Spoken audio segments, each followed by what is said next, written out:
Hey, what's good, everybody? Welcome back to the Village Hidden in the Streets. We are the Black Flames. My name is Bam, My name's Dr. Griffs. and thank you for joining us again for another video, man. What episode are we on? Like, we're coming close to episode 20. Like, episode. It's like, what, 35 now? 40, 50? Like, we recorded so much, but it's like we haven't like posted everything yet, so it gets kind of weird in terms of tracking where we're at in terms of these uploads and creating these content and stuff. But Yeah, we like once a week to try to figure out the logistics of like, hey, what do we want to talk about this week? Did we talk about this already? Should we talk about this again? Is there a different way we could talk about this? Yeah. it's weird because it's weird. I don't know if you might have had a different experience with it, right? Because it's like your YouTube stuff is connected to like your DJing persona, right? So Yeah. for me, I started off YouTube from a very expressive, just trying to have fun perspective. Right? So I've noticed that, especially with doing this podcast with you, I've noticed that like certain things because I kind of had this opposition or this disdain for like corporate type activities. You know what I mean? Like being in like corporate, like business meetings and things like that. But it's like low-key, like when you're trying to like work with somebody else, or when you're even like doing your own thing, like when you want to actually take making content and doing it seriously, you kind of have to start implementing some of those corporate things, like having meetings at fixed times a week, having certain expectations on terms of the work and the output. Like even for us, like we're still trying to figure out like the vibe and energy we want to put into these videos, but there's a certain standard we both kind of have that like if we have a video up, we're gonna be like, or do we want to put that up? It's like that, like there's a sort of standard that we're not going to go below, you know, like when it comes to uploading videos or the thumbnails that we do. So it's just interesting that like I was so opposed to business-minded thinking that I'm like, I see the logic behind why you have to think about these things more and more like a business, you know? For sure. What do you think? So this channel, I know we haven't done an intro. Like for people who follow us for a minute, we'd be like do a transition back to the actual. Yeah. The last couple episodes, we kind of just been like, you know, we just been going. Yeah. It goes. Well, today we're trying to talk about, I guess, the behind the scenes of actually like running a YouTube channel, a joint channel, just the actual reality of it that smaller YouTubers probably face. You know what I'm saying? In your opinion, what's some of the most challenging things about having like your channel or this joint channel? What do you think? I think there's a couple different challenging things about it. I think one of the challenging things is balancing it out with real life, you know, and I think probably most YouTubers that have made it, you know, and I'm defining made it as like they're making enough money from YouTube that they can cover their expenses. I think most of them has probably started up from this point where they've had like a job and then they had to use their free time after work to make videos.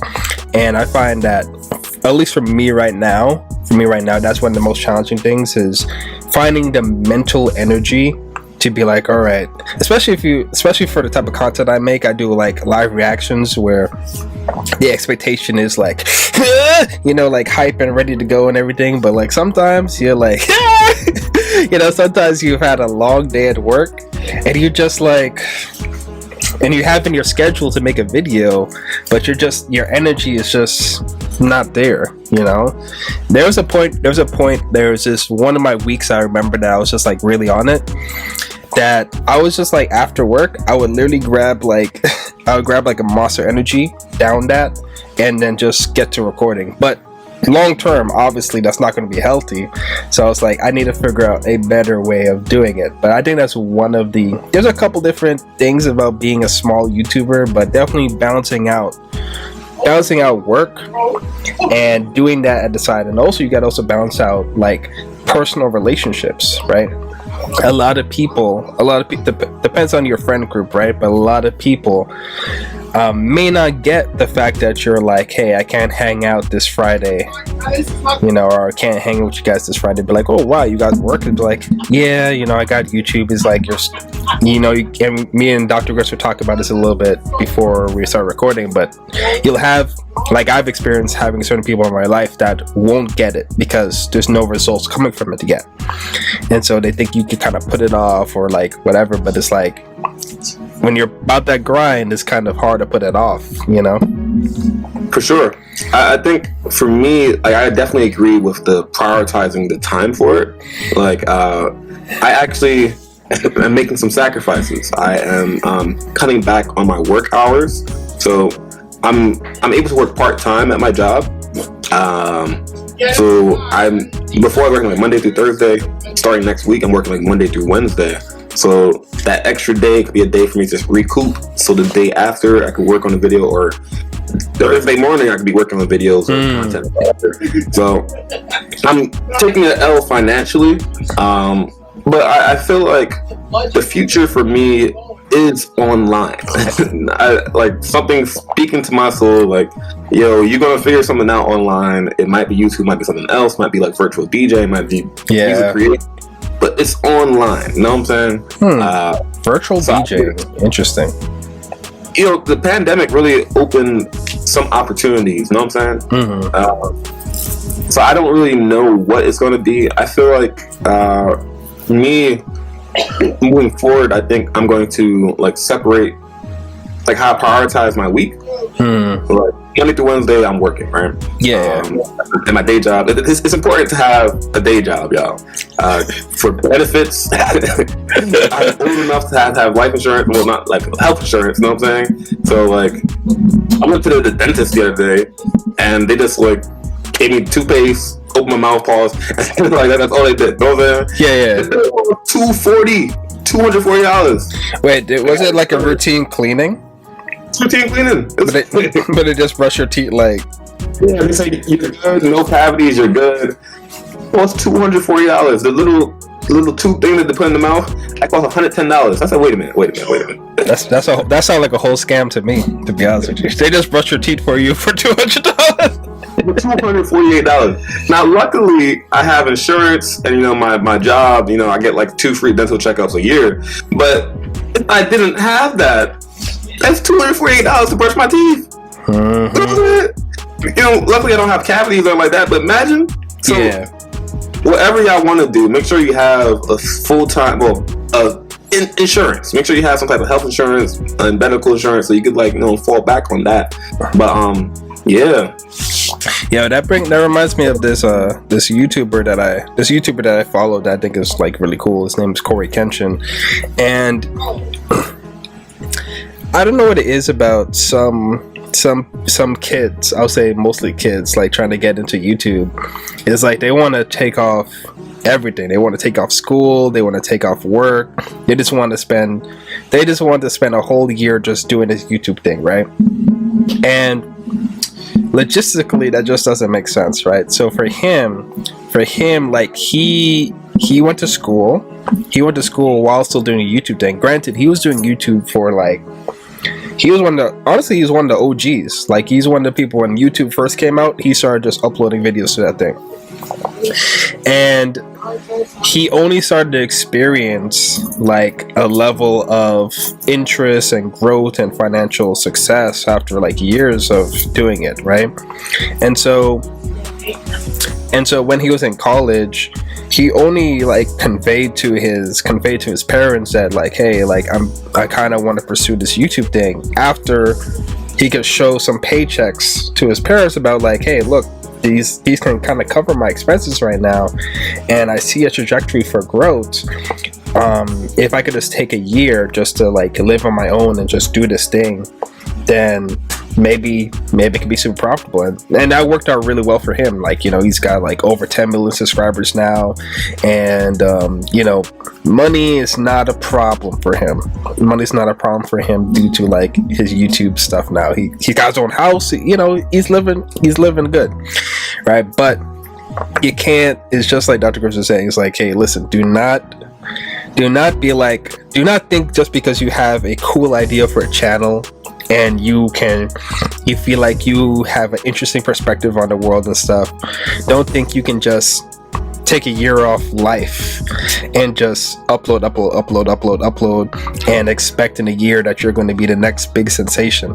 It's like, it makes more sense to be like, find some way to manage your life with real world jobs or real world support, and then find some way to be consistent with outputting things. And then when YouTube starts supplementing your income, that's when you can start shifting more energy towards that, you know.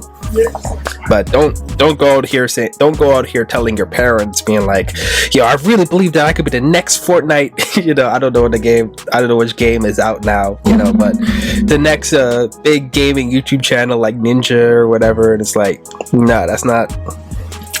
If you're blessed in a situation where your parents are cool with doing that, I just know for me that would not fly in my household to be like, hey, mom and dad, I'm going to take a year just to make YouTube videos, you know. Yeah, we're both college educated. We went to a pretty good college, you know what I'm saying? I think it might have been top 30, top 40 for sure. You know, we're both college educated and both have jobs, and we're both working on different side hustles to generate income. So for me, when I went to college, I graduated, thank God, university. And I graduated and I had debt. So me too. When I graduated, I was like, there's a couple different paths for me. I could try DJing full time. I could try going to grad school, or I tried paying off my student loans. You know what I'm saying? Like getting full time to pay off student loans. And I was like, wherever I go, whatever decision I make, the student loans will follow me. So how about I just focus on paying off my student loans? Because like a year or two from then, I'll be a bit more, you know, wise and have a better decision if I want to go to grad school or full time or DJ. Fortunately, I chose the paying off the student loans path. So in about a year's time, I paid off my loans, and you know, at that point, I was like, okay, I have no debt. You know, I don't have a car. You know, yeah. Like, you know, so I could pay off my rent with like the DJ income or whatever. So what do I want to do now? Fortunately, I decided, instead of going like from full time to just DJ or business, you know, entrepreneurship, I was like, how about we do a part time here, a part time there, and DJ there. So that was the plan. I was going to do a part time job, substitute teach, and DJ whenever it came up. 2020 hit. So Yep. DJ income in one night, everything gone. The substitute teaching gone. So then I just had the part time job, which was my lowest paying income at the time. But you know, now it's the only paying income. I was like, man, you know what I'm saying? Yeah. I say all that to say, you might have plans. You know, they say, I think there's a quote that says, "You make plans, God laughs." You know what I'm saying? True. So in my head, I was, you know, people were wearing my merch. I'm not sure if I sold any. You know, I'm not sure if IRS is listening and watching this. But you know, some clout in terms of DJing. And I saw that as a potential lucrative option, but 2020 opened my eyes and said, listen, you could have plans for you know, DJing or YouTube or photography, but God forbid you break your wrist. You can't take a picture with no hands. No, you can't DJ with no hands. Yeah. Always have backups on backups, and right now I'm maintaining my part-time job, so I have health insurance, I have a steady flow of income, and you know, yeah, I can go from there. Yeah, like that is true. Like even the whole idea, like back to the same YouTuber Corey Kenshin, he had a video where he talked about, you know, I know YouTube is not going to last forever, right? So even if you do make it on YouTube or whatever platform you decide to focus in on, it's like the reality is it's not going to last forever. There's a lot of people that are out here using MySpace like, yo, this is it. This is the top tier. Now, of course, they weren't making money from MySpace, but it's the idea that like, you're using this platform, you're really enjoying it, but it's not going to last forever, right? And it's really hard to think that something like YouTube, something as big as YouTube, can't last forever. But maybe it's not even YouTube that's disappearing, but maybe it's like the policies and regulations that they use to engage with creators might change, and it has changed in the past. And so it's like it might be difficult for some creators, or like if you have a specific kind of content you like creating, YouTube's policies might change that makes your content on their platform obsolete, and so your income might go from XXX to 0. You know, it's just like that. So you gotta have those adaptability and have those different sources to fall back on, for sure. Speaking of XXX, like you heard of OnlyFans? Yeah. Now there was a nice transition right there.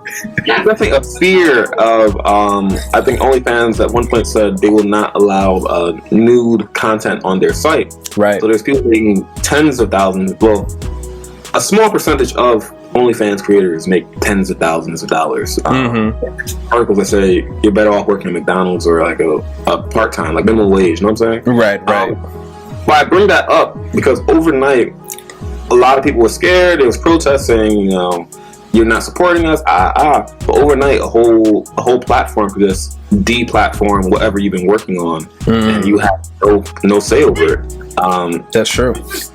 Like, I look at the live chats, some YouTubers, which inspired me. You know what I'm saying? I see people dropping like $500 to leave a comment. Yeah, crazy. Yeah, great work. I'm like, yo, if I ever, I'm active. I ain't gonna hold you. $2 leave a comment, but I could see like the YouTube being like, we need to get some of this money. You know what I'm saying? We gotta increase the money we take from that, the percentage of that. I don't know how much, if someone leaves $20 for a comment, how much YouTube takes. Yeah. See that? You know what I'm saying? Yeah, I can see that. Yeah, it's like you gotta be wise about it. And it's also like, I guess one thing I think from what I've been doing YouTube so far is I think now more about, of course I think about like, am I enjoying this video I'm making? And I'm purely thinking about, am I enjoying this video I'm making from a standpoint of consistency. I know if I'm not making any money from this video, if I'm not enjoying making this video, I'm less likely to, all right, just finished your work, all right, so let's get to it. I'd rather be like, just finished your work, looking forward to like live reacting to this episode of, you know. So that's why some anime that like someone may comment down below in my comment section and say like, hey, you should check this out, and I look at it and I'm like, you know, this anime is cool, but it doesn't feel like set up my camera and go into editing mode cool. You get what I'm saying? Like I'm very particular when it comes to the content, because if I'm not enjoying it, I can't be consistent with putting it out. And YouTube really loves consistency. And so the other thing I think about when I'm making a video is value. Like, when a person comes to watch my video, what about this video is going to improve your life or state of mind after watching it? Because I feel like if you're not providing value in some way, your channel's not going to make it. You know, if your channel's not providing value that is unique or value that is better than your competition, that's why when I talked to Dr. Griffs about like how I approach my YouTube channel, is like, I'm in the live reaction niche. I'm in the anime live reaction niche. That's where the majority of my content is. And so I look at my competition, I look at my rivals in that space, and I'm like, I could add, like, not many people are adding these kinds of edits. Not a lot of people are adding these kinds of like green screen effects and like, you know, tracking and stuff. So I'm like, you know what, I'm gonna add that. You see some of those stuff in like the gaming space and in the skit space, and I'm like, all right, how do I add that to this? Can I do it? Can I work with my persona and stuff? And you know, so far it's working for me. And like, I know long term, if I keep doing that, people are going to be like, yo, your reactions stand out compared to everyone else. So I know I'm getting at least a unique value from the content you're putting out. You know, I'm not saying it's better, that's subjective, but it's like the value, you can't argue against the value I'm putting out comparatively to like other people. Just like how Casey Neistat came into like vlogging, and like the way he approached vlogging was so different comparatively to everyone else that he just blew up. Everyone was like, yo man, these vlogs are like mini movies. Like, it's crazy, and it's only done by this one guy. Insane. And then you look at vlogging now, and it's like Casey Neistat established a standard. Now people have to have drone shots. Now people have to have like cameras positioned in certain areas and have to do that walking shot, and it's like Casey Neistat brought value to the space that no one else was bringing, and he was rewarded for that. And that kind of goes for every industry. If you're not providing value to your demographic, then you're not going to have a demographic. Yeah. As Nikki once said, all these B words are my sons. So Casey Neistat really birthed a lot of people out here. You know what I'm saying? Yes, for sure. I have a question. How do you like watch the show and decide like, hey, I want to keep this show for me and not try to, I don't say profit off of it, but you know what I'm saying? Like, how do you make that balance between I'm gonna watch this purely for enjoyment versus I'm gonna try to make a thing out of this? Yeah, I think of two things. The first one is just super simple. If I watch an episode and I don't feel compelled to scream at the screen, then there's no point in reacting to it. Like, there's some anime that I'll watch and then I have no choice but to stand up and like walk away, or be like, yo, how could you be so stupid? Why would you do that? So for me, it's like, okay, if this anime is actually pulling out a visceral reaction from me, that's good. I don't like forcing the reaction. I don't like forcing it out. And granted, you'll always have some episodes in a series that are more low-key laid back. So like you kind of have to like be more, not necessarily force it out, but be more communicative with the audience about like what you're thinking about and seeing and stuff like that. And then the second one, I think, is like, I think like some anime I really like that in-person communication. Like me and my girl, like, she's into anime as well, and so there's some anime that I like going back and forth with her watching it, and like she'll be like, oh wait, pause that. I'm like, yo, what happened? It's like, yo, this could lead to this, and I'm like, you kind of right about that. So I like that, and I like having that personal to me. So it's those two things. So like the first one is like, if I get that visceral reaction, then I'm like, all right, this one is definitely a contender to react to. And sometimes like how it goes is like, if I'm recommended an anime, I'll record the first episode, and if I don't like how if I see myself just sitting there quiet and like maybe smirking every now and then, I won't upload it because there's not much to work with. Gotcha. But I could still be enjoying it. I could still be enjoying the anime. It's just not one of those things that's pulling out a visceral reaction for me. Gotcha. Yeah, so that's what makes me decide in terms of like the content I choose. Is like, if I'm not getting that visceral reaction, then I know I'm not going to enjoy editing it, because there's not going to be enough fun for me to edit it. It's not going to be like, oh, I can turn my reaction, I can make fun of myself with this edit because I just screamed or fell back in my chair, or so that's how I do it. Yeah, because we have conversations when we're not recording. We don't always have a camera or microphone in front of us. Right. And even in our conversations, like, yo, we could record this for the pod. You know what I'm saying? So for me, I always wonder about the balance between like using this for the business or brand versus just like, yo, this is a conversation between Bam and Dr. Griffs. You know what I'm saying? So I wasn't sure if you struggled with that, with like watching an anime for your own enjoyment versus, for the brand. It's interesting too, because like I feel like in the book Think and Grow, which was it? Think and Grow Rich? Was that one? Was it that book? No, Rich Dad Poor Dad. Poor Dad. Okay, and Rich Dad Poor Dad. The guy in the book, he talks about, like his advice about how to get wealthy and stuff like that. And one thing I found was interesting is that when it came to investing, he never invested in businesses or fields that he, quote unquote, said he didn't enjoy. So he said he invested in real estate because he enjoys real estate. And I'm like, all right, is he just being, is he capping right now? Is like, but like perhaps for him, he's just a nerd for that. And then he also has other things where he's like, I invest in gold because I love gold. And I'm just like, all right, is this guy capping? Like, what you mean you love gold? Who doesn't love gold? I mean, right. He's like, I love the feeling of it. I love like how it looks. It's like, so for him, he says, I won't invest in a business that I don't love. And so I feel like when approaching content I put on, especially with Village in the Streets, like for me personally, for everyone watching this video, I really enjoy talking to Dr. Griffs, man. Like Dr. Griffs is one of my closest friends I made in college, and so like me and him, like I have fond memories of just me and him hanging out and just having conversations, right? So this is just another format for me to have a conversation with him.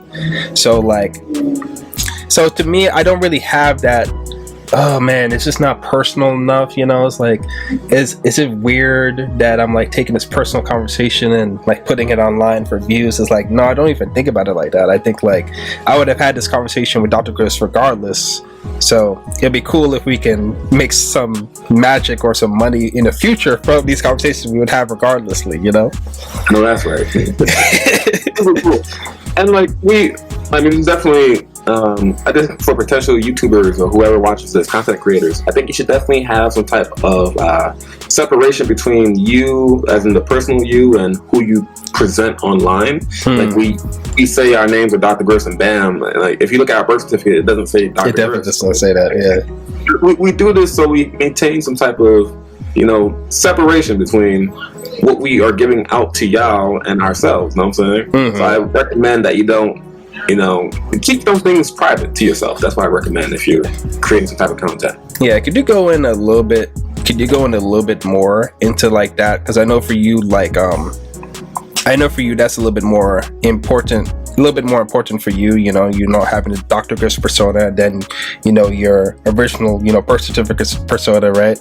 So it's like, how could you go into a little bit more on like your personal reasons, like why that's more important for you? Because there's some YouTubers that are like legit, like their full government name, and they're vlogging and showing off their wife and daughter and everything all the time. So what's your personal thinking about it? Well, Dr. Griffs, that name comes from when I was graduating high school. I finally got a senior hoodie, and I wanted to put like my name on it. So Griffs is just like a shortened version of my last name, and I'm from the Bronx, so I want to put Doug Griffs. Mm-hmm, I was like, I'm going to college, let me be professional. So I was like, how about Dr. Griffs? Yeah.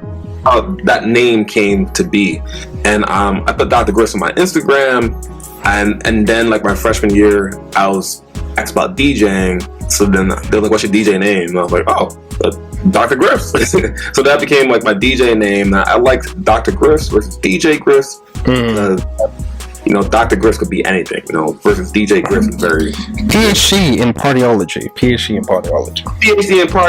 or it might be, I might figure something out in the future. Like, doctor is vague enough that I can do whatever I want. You know what I'm saying? Mm-hmm. So my Instagram feed notoriously was just like me promoting like my early mixes, my early parties, my early like me practicing, all that stuff. It never really had like my personal, like when I started DJing, it became less and less about Dr. Griffs the person. It's more like Dr. Griffs the brand. Hey, I got a party coming up. Right. Hey, I have some merchandise. Feel free to support. Yeah. And then it became a separation between, like, I don't even have two separate Instagrams. Like, I don't have a personal Instagram and a Dr. Griffs Instagram. What you see on Instagram is just what I promote. Yeah. Similar to like my Facebook pages. I do have a Facebook page that has like my whole government name and everything like that. But even on there, I usually don't really post things that are about me. I'm promoting something like, hey, check out my latest YouTube video. I'm not saying, hey, I got a 4.0 GPA. I wasn't really that type of person. I did push like, hey, I graduated. Yeah. Here I am in Miami, like something like that. Here's my address, guys. Here's where I'm exactly staying. Yeah, like some things I posted, but for the most part, I've been using social media to promote the brand and not really promote me. Yeah. But it wasn't really difficult for me to kind of separate the two. I think over time, whatever you see online about me is just about Dr. Griffs. I'm not really posting anything about me. Yeah. And that makes you think about it too, right? It's like, when you start making that distinction between yourself and you representing a brand, right?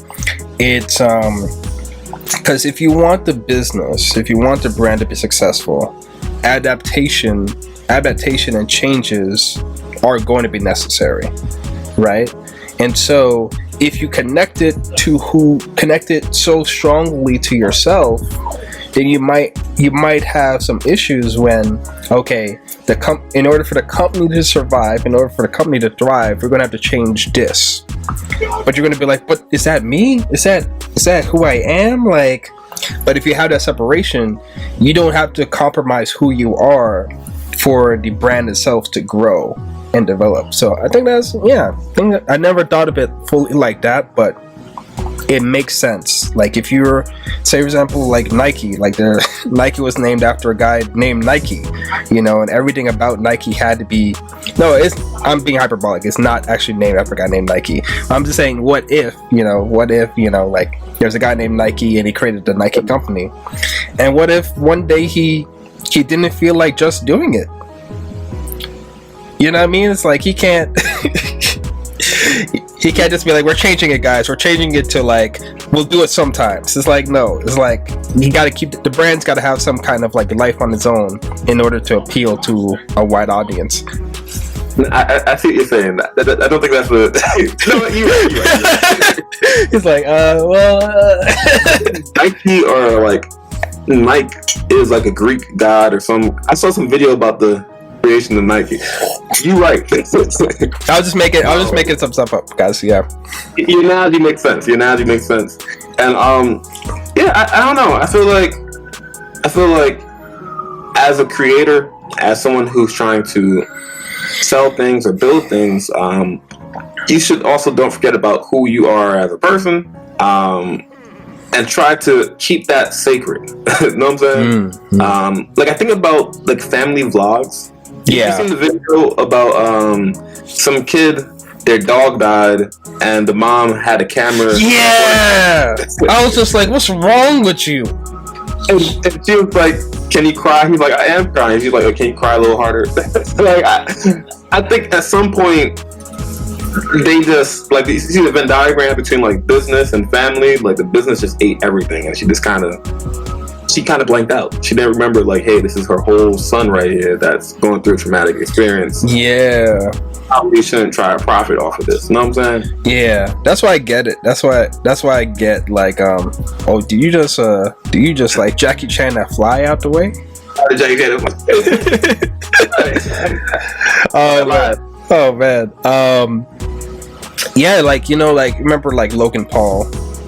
Remember Logan Paul and like how he did like the whole suicide thing, right? Yes. It's like I get why people are outraged about it, but it's like I understood. Like even when it first came out, and I was like, who's this Logan Paul guy? And I started looking through his videos, so I was like, okay, this is what happens. It's like when, because he was always pushing the envelope. And every time you push the envelope, guess what? Positive reinforcement. The industry, the people, the audience was like, give us more. And so it's like, you could only push the envelope so far until you start getting into some really crazy territory. You got these whole prank channels that some of these pranks are literally just illegal activities.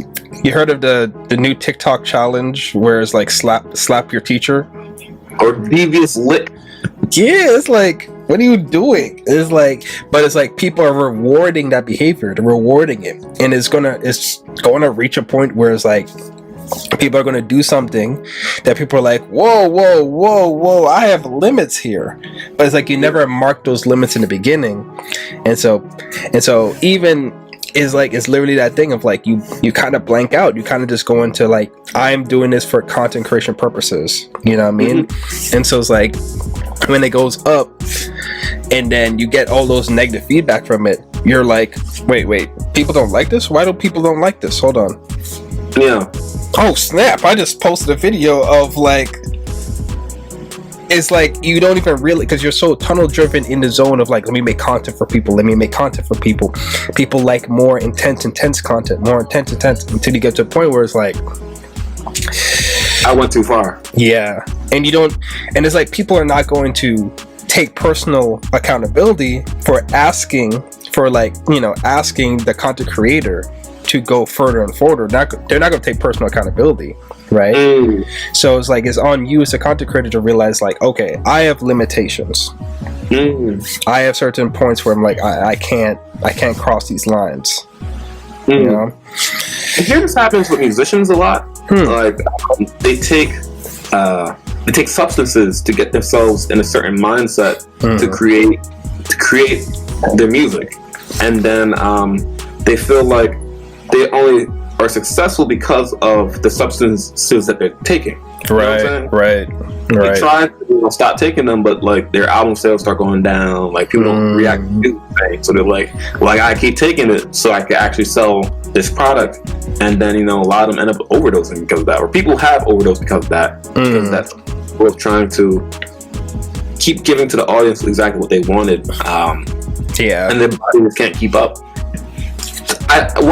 A YouTuber that I really think is goated because of all the years they've been on this platform and they just stuck to their niche, and with their niche they were able to expand to different things, is MKBHD. That's a goat right there. Clap it up for MKBHD, bro. I'm gonna when I start making my quality content videos, I'm gonna remake that video because he really is one of the reasons why I'm so enthralled about YouTube. You know what I'm saying? He went from his college dorm with the Honey Nut Cheerios in the back, talking about tech. You know what I'm saying? Before he was in his house and everything like that. But he went talking about tech, and he just kept talking about tech.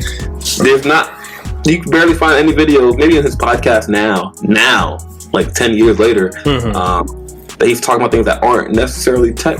But he talked about tech the whole time, and with his talking about tech, he starts talking about phones and laptops, computers, the latest Wi-Fi, the Google Home, it's just like cars, music boards, yeah. So podcast, he used that one little niche to slowly keep getting better, and people kept going back because he's still talking about tech. You know what I'm saying? It's kind of like Avatar. Where it's like in Avatar they bring up the idea that all the elements are connected. So it's like you may be a practitioner of one element, but if you get good enough, if you get skilled enough for that one element, that element can reach into a whole lot of other things, man. That element can help you out with a whole lot of the stuff, right? It's like you do water bending, and then water bending escalates to human bending. Okay. I see. You get what I'm saying? I see you saying now. Yes. Water bending can escalate to air bending. You just pull the water particles in the air, and you start moving the water particles, which moves the air. You see what I'm saying? It's like you can reach out. You can you focus on one thing, you get to become elite at that thing, and then you realize oh, wait a minute, tech? Oh no, wait, tech? That we got cars now. That's part of cars. Oh, we got smartwatches. Oh, we got heart monitors. Oh, it's like you start reaching out and you start having an opinion in these other niches of things. Like you got the tech in the car, but what else is in the car?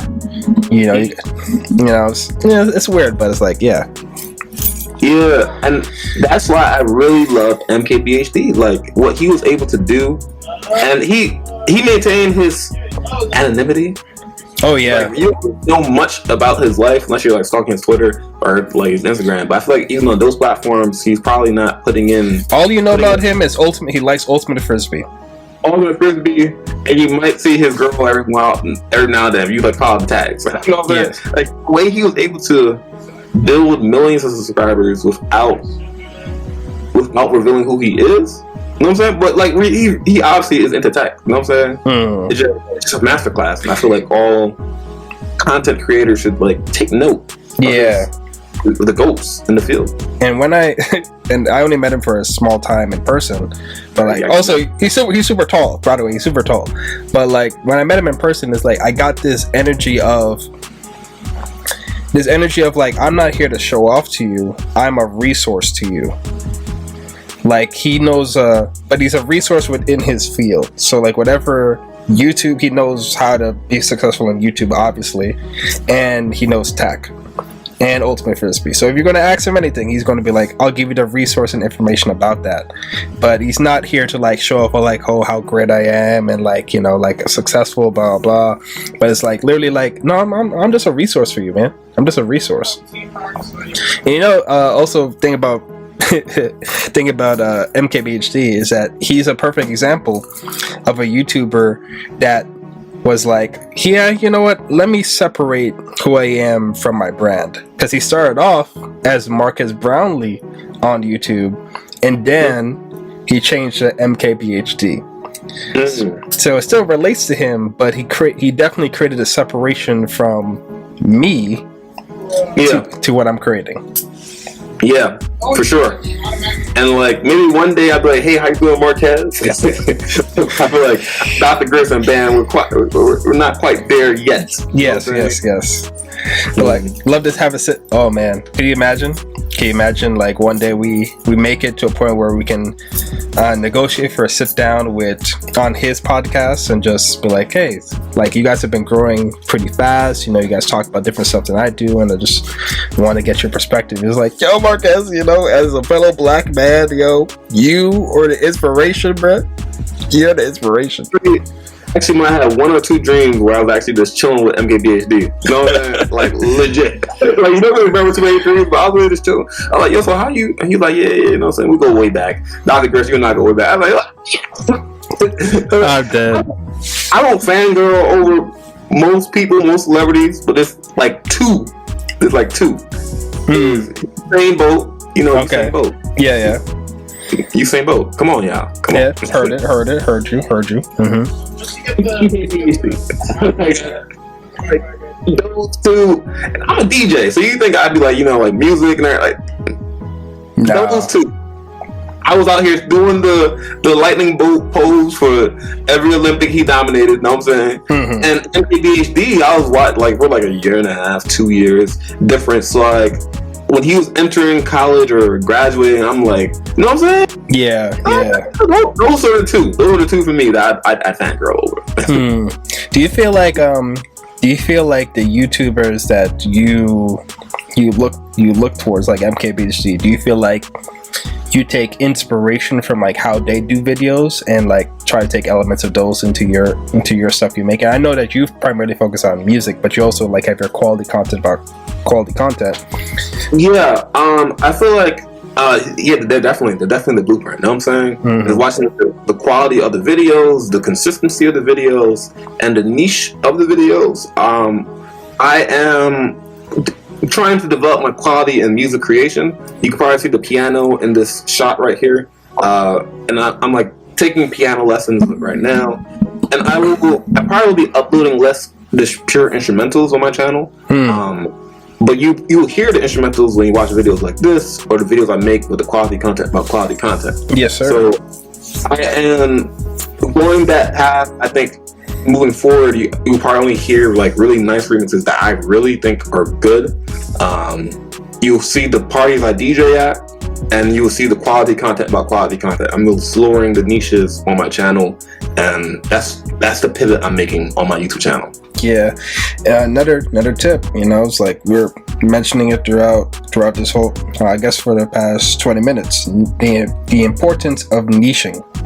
The importance of niching, guys. It's like YouTube, unless like you're just a super interesting person, unless everyone's interesting, right? But if your life is very routine and like regular schmegula, like you can't be like a vlogger out here showcasing your life and everything all the time, right? Because you're going to get into the routine.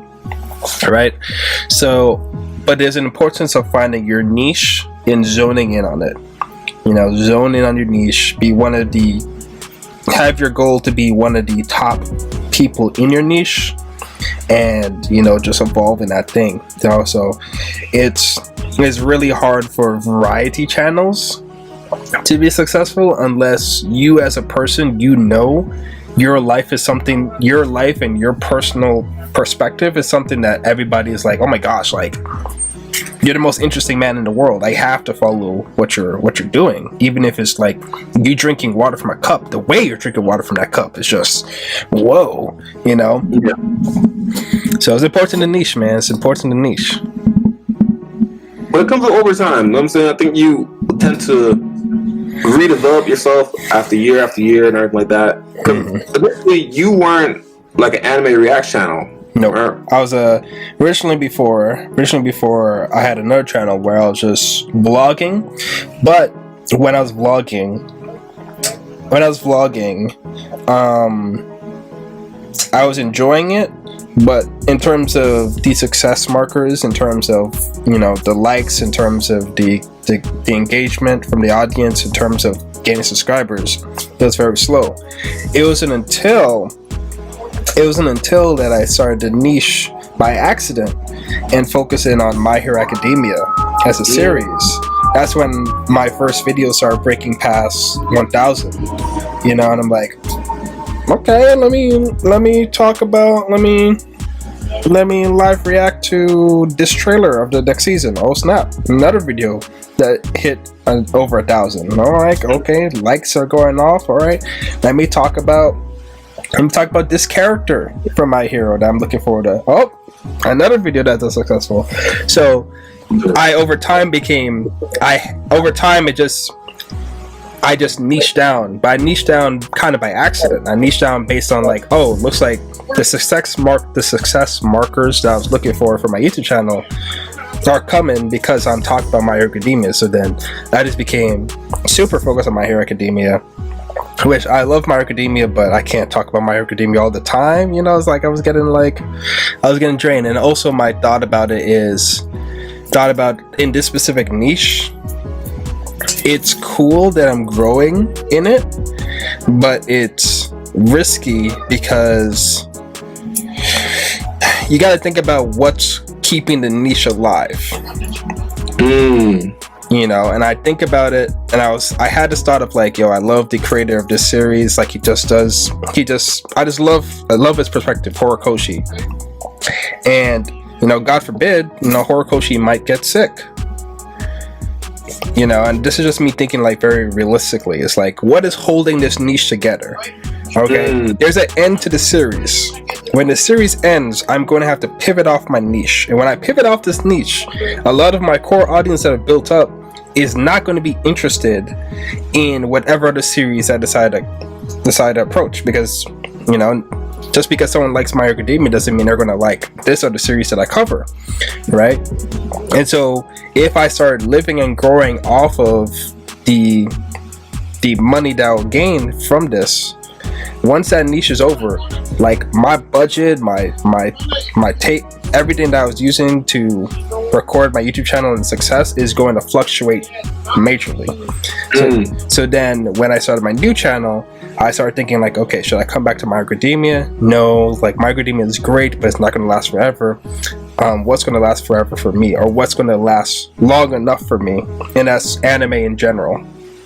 You know, I don't like, anime has way too many pillars and safeguards and it's too successful for it to just disappear. So I was like, there's always going to be anime, you know what I mean? So that's when I was like, okay. So I think that's also another thing I was thinking about when it comes to niches is like, if you're like, there's a lot of people that grew from Fortnite, but after 3 to 4 years, a lot of content creators that was experiencing like millions of views per video on Fortnite are dropping down to hundreds of thousands, which is still good, but it's like, imagine having let's do this math real quick. Imagine having $10,000 go into your bank account each month reliably, and you build your living expenses. You buy a new house, you buy a new Tesla car, you build everything around $10,000 coming to your bank account each month.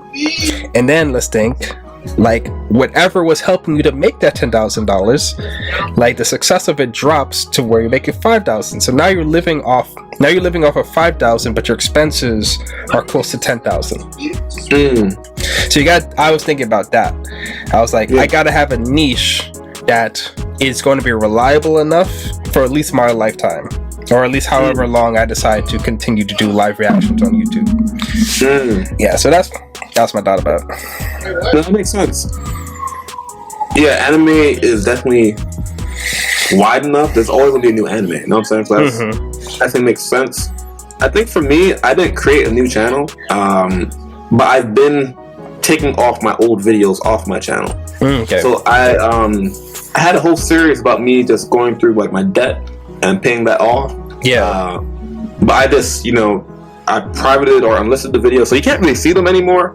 I had a ton of instrumentals that I made, and I just, I'm starting to black them out so you can't see them anymore. Just because I want to get good at making beats, and I feel like the ones I was initially making were, they're trash. Basura, come on, hey. I mean, that's how it goes anytime you're starting off with something, right? Yeah, they're the best I could make at the time, but I think now they sound a little bit better. So I just want to make sure that when people search Dr. Griffs, they have a very. I'm trying to like dial in what they see when they. You know what I'm saying? You see the parties I've done, which is most important because I'm moving from this state eventually. I'm moving from this location eventually. So I always wanted like a portfolio or like I DJ. Do you? Yes, I do. You can check out some of the videos I've done. All different events, testimonials of people saying I DJ. So I'm not just saying, hey, here's a business card. You know what I'm saying? Yeah, that's smart. Thank you. I'm using the quality content about quality content to get good at creating commercials for businesses, for brands, for like I'm just getting used to talking in front of camera. You know what I'm saying? These are skills that a lot of people don't have, And we're living in a Zoom reality where you have to learn how to talk in front of a camera. You gotta have good lighting, you gotta have good microphone, you know what I'm saying? Especially or working online. So I want to get comfortable with creating content that I'm like highlighting someone else, you know what I'm saying? So if I get into the business of I'm holding a gimbal right now. I need to get into a business of like recording someone's product. I need to be able to like talk about the details of it and like that. And I feel like music, wherever I go, music will be involved. So I'm investing my time into music creation, which will help the quality content about quality content. And maybe further down the road, I might upload my instrumentals of the videos into like a Spotify playlist, something like that. That's further down the road. So that's what my head is currently. Which I think is very wise, very long-term thinking, you know what I mean?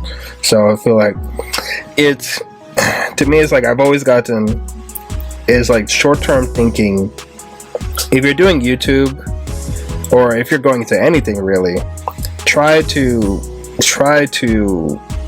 break down or break out of the short-term mindset of things, right? It's like don't be naive and think that just because you have a idea that sounds cool to you, that like after you do like 5 or 10 videos on it, like YouTube's gonna be like, oh my gosh, she's the next big thing. Don't be naive like that. Like for most people, if you actually are producing good quality content, 2 to 3 years, man. For most people. Now, I'm not saying that you can't be that guy. I'm not saying you can't be that guy where it's like the first couple videos you make, boom. But I'm just saying don't expect it, or you're gonna be in for a rude awakening. So and I guess we're coming close to that time, Doctor.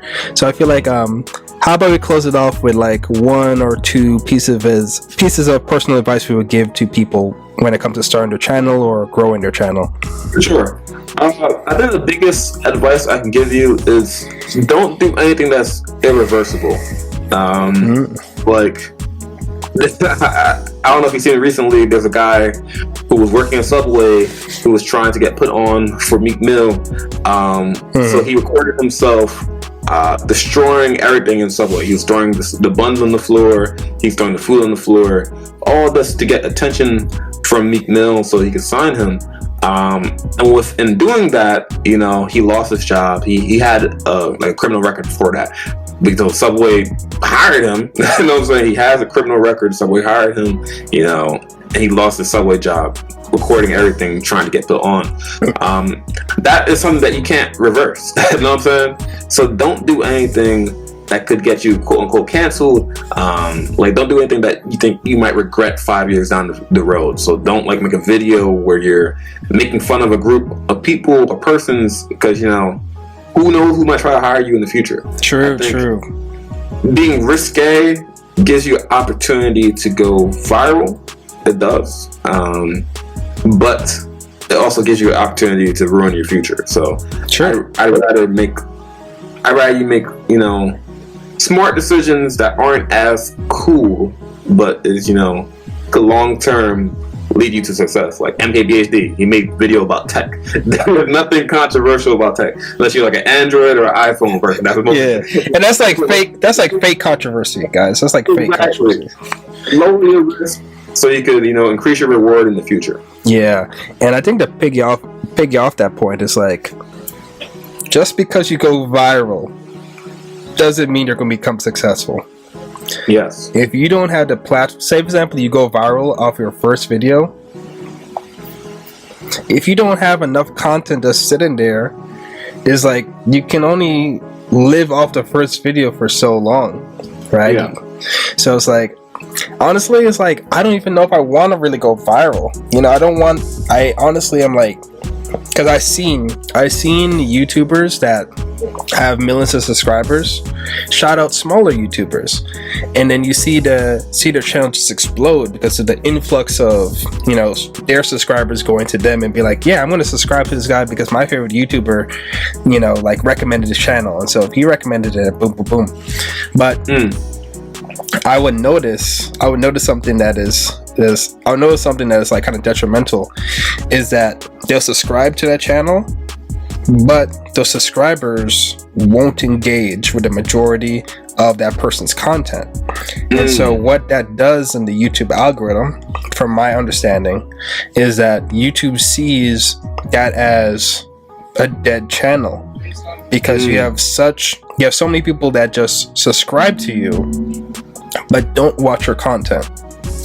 So it's like, it gives YouTube the vibe of like, oh, you must be able to clickbait a lot of people to watch your stuff, but they're not interested in like watching your things, you know. So it's like, if you don't have the content strong, that can pull audiences for itself, then just getting a major influx of people from just like one crazy video you've made that you know for a fact you're probably never going to do again, you know, it's like, it's not, you're attracting audiences looking for a piece of content and information that is just, you know, it's not going to be there. So gotta be careful with that. Yeah. And just to reiterate, this thing takes time. So make sure you have health insurance. Make sure you have health insurance, man. Don't quit your job, man. Don't quit your job. Don't quit your job. Make sure you have a savings or emergency fund. Make sure you're financially set and you're good to go. Yeah. You know what I'm saying? Be willing.